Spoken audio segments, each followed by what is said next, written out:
This series of presentations illustrates Hyman Minsky's view on non-neutrality of money. For Minsky, modern money affects our real economic activities even in the long term, such as output and employment. This is a notion of non-neutral money.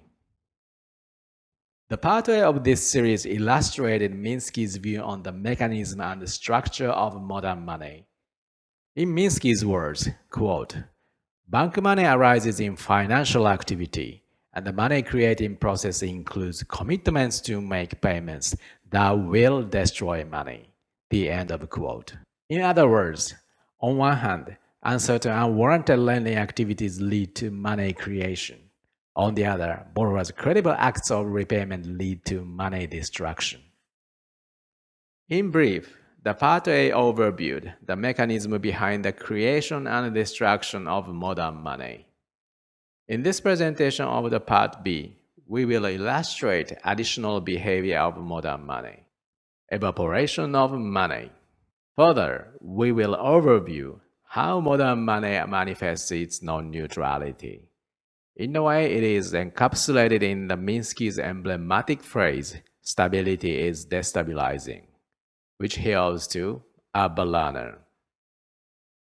In characterizing the transformation in the quality of bank lending, Minsky classified bank lending into three classifications according to a borrower's debt servicing ability: hedge finance, speculative finance, and Ponzi finance. For our illustration purpose, this presentation simplifies Minsky's characterization of those three finance. First, hedge finance is the case when the borrower possesses a sufficient cash flow generating capacity for debt service in both interest payment and principal repayment. Second, speculative finance is the case when the borrower's cash flow generating capacity is sufficient only for interest payment, but not sufficient for principal repayment. In this case, the borrower needs to roll the finance or dispose collateral asset in order to repay the existing principal. Third, Ponzi finance is the case when the borrower possesses neither a sufficient cash flow generating capacity nor a sufficient collateral portfolio for debt service. In the absence of rollover, the debt commitment might be partially honored only by the disposition of the borrower's asset and to the limited extent of its disposition value, if any. Asset liquidation would deteriorate the balance sheet of the borrower and impair the margin of safety for the debt holder, banks. In his exposition of the paradoxical mechanism how financial stability leads to financial instability, Minsky ascribed it to transformations in the financial structure of the system. In the next slide, we will illustrate the transformation along the time horizon. On the horizontal axis, we have a time horizon, which represents duration of stability. On the vertical axis, we have the risk layers of financial system, measured by the three classifications of finance: hedge finance, speculative finance, and Ponzi finance. During an early stage of financial stability, the system cannot afford much of speculative finance and Ponzi finance. Therefore, hedge finance dominates the system. The dominance of hedge finance helps the economy remaining self-contained and stabilizing by itself. Now, we will leave this slide for a moment in order to overview how economic stability can transform the psychology of actors. Afterward, we will return to this slide shortly. As economic stability gains a firm ground, it improves profit expectation and transforms the psychology of actors. A rise in profit expectation would stimulate the demand for those sources that produce returns. For example, a productive asset from which we can expect a higher return. An expansion of productive capacities will be a time-consuming project, such as construction and renovation. Therefore, it lags in time. Such an inherent inelasticity of their supply would result in a net shortage of their supply. This would translate into a medium-term rise in their value. When we look at the balance sheet of the owner of those productive assets, The nominal value of such assets rises on one hand.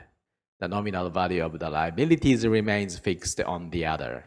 With other factors constant, this set of balance sheet effect would automatically translate into an improvement in their net asset value or equity.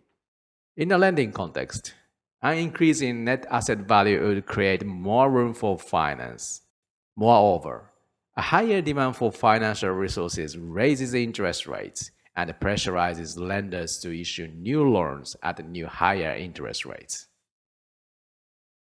A better equity valuation, together with an improvement in risk prospect, will make safe assets unattractive and boost the demand for risky assets such as equity. Consequently, competition intensifies and the pressure for higher returns builds up. Risk-taking mode sets in. Now we will return to the previous slide.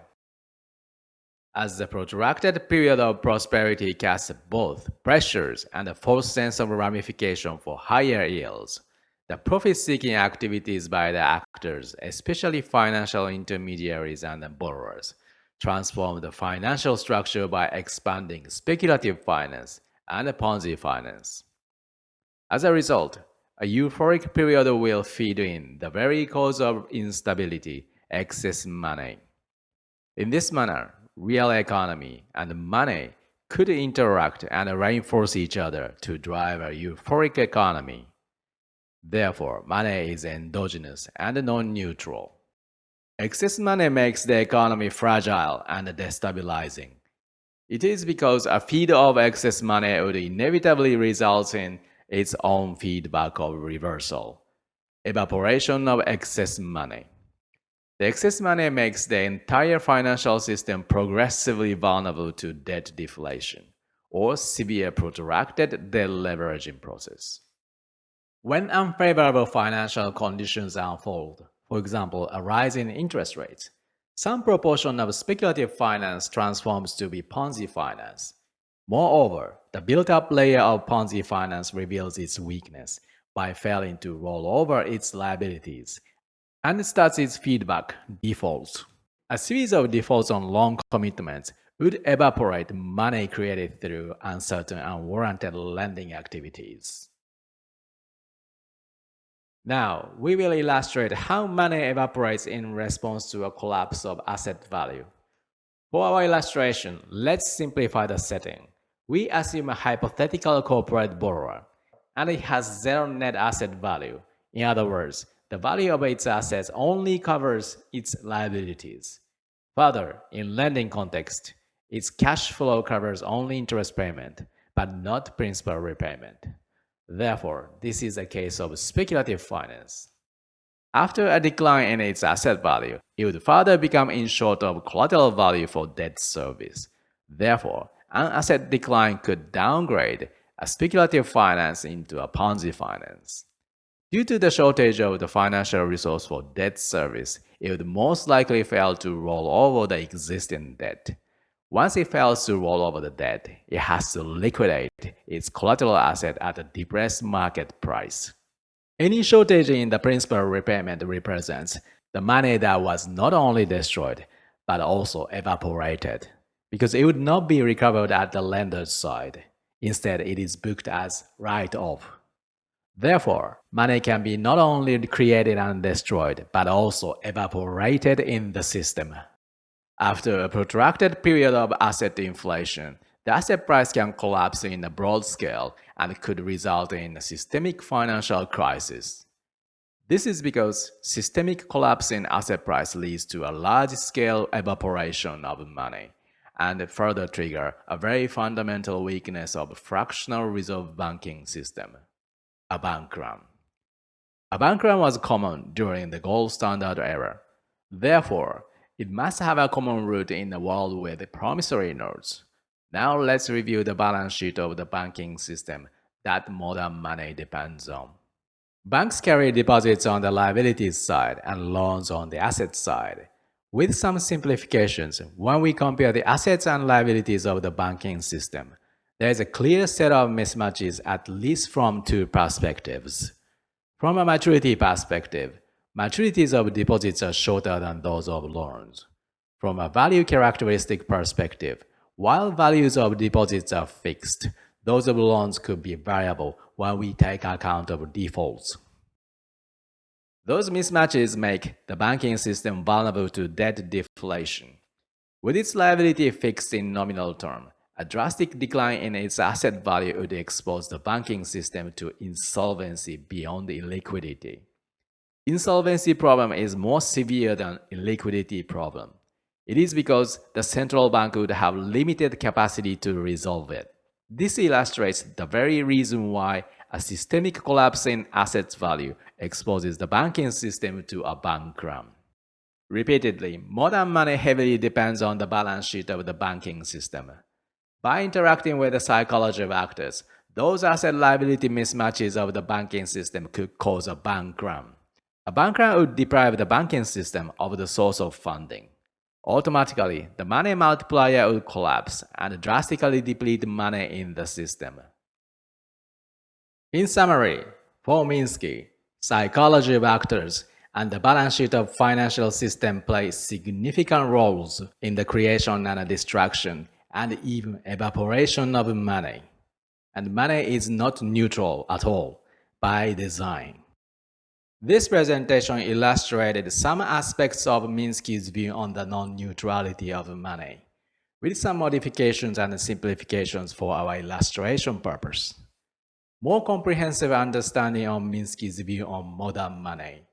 Readers are encouraged to cover Minsky's works and those works by Minsky's academic children, for example, Steve Kim, Randa Ray, Stephanie Kelton, Stephen Fazari, and more. Thank you for watching.